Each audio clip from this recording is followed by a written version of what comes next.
Serial तुमसे तुम तक में आ गया है। बहुत ही धमाकेदार ट्विस्ट, जहां पर अनु को शक हो चुका है अब आर्य पर।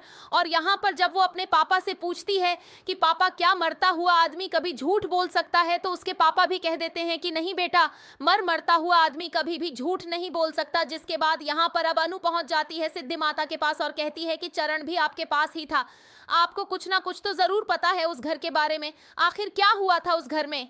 आप मेरी मदद कर सकती हैं, प्लीज मुझे बता दो कि आखिर आखिर राजनंदिनी की मौत कैसे हुई थी, आखिर वो दिखती कैसी है। मुझे यह भी नहीं पता, उस घर में मुझे कोई कुछ नहीं बताता, पता नहीं क्यों सब छुपाना चाहते हैं। जिसके बाद सिद्ध माता कहती हैं कि बेटा तुम्हें खुद पता लगाना होगा, तुम गई ही इसलिए हो उस घर में, तुम्हारी शादी ही इसलिए हुई है, तुम्हें सच तक खुद पहुंचना होगा। बस मैं तुम्हें उसकी शक्ल दिखा सकती हूँ, इससे ज्यादा कुछ नहीं। वो जैसे ही उसकी फोटो उसे दिखाएंगी, यहाँ पर अब अनु के होश उड़ जाएंगे और उसकी आंखों से आंसू गिरने लगेंगे। तभी वह कहेगी कि माँ यही तो है वह जिसे बार बार मैं सपने में देखती हूँ, जो बार बार अष्टमी के दिन मेरे सामने आती है। जिसके बाद अब सिद्धि माता कहती है समझ गई ना तू कि आखिर तुझे क्यों उस घर में भेजा गया है?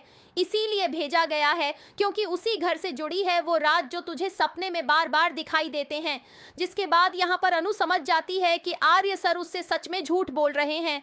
जिसके बाद यहाँ पर अब वो जाने वाली है घर पर और जाकर अब पहले तो वो गायत्री माँ से पूछती नजर आएगी, लेकिन जब गायत्री माँ भी उसे कुछ नहीं बताएंगी राजनंदिनी के बारे में, तो उसके बाद यहाँ पर अब वो खुद उस रूम तक जाने वाली है और वहां जाने के बाद उसके सामने बहुत सारे ऐसे फ्लैशबैक आएंगे, वो भी क्लियर। जिसके बाद ये क्लियर हो जाएगा कि आखिर राजनंदिनी की मौत कोई एक्सीडेंट में नहीं हुई थी, बल्कि उसको मारा गया था, उसे परेशान किया गया था, उसे टॉर्चर किया गया था।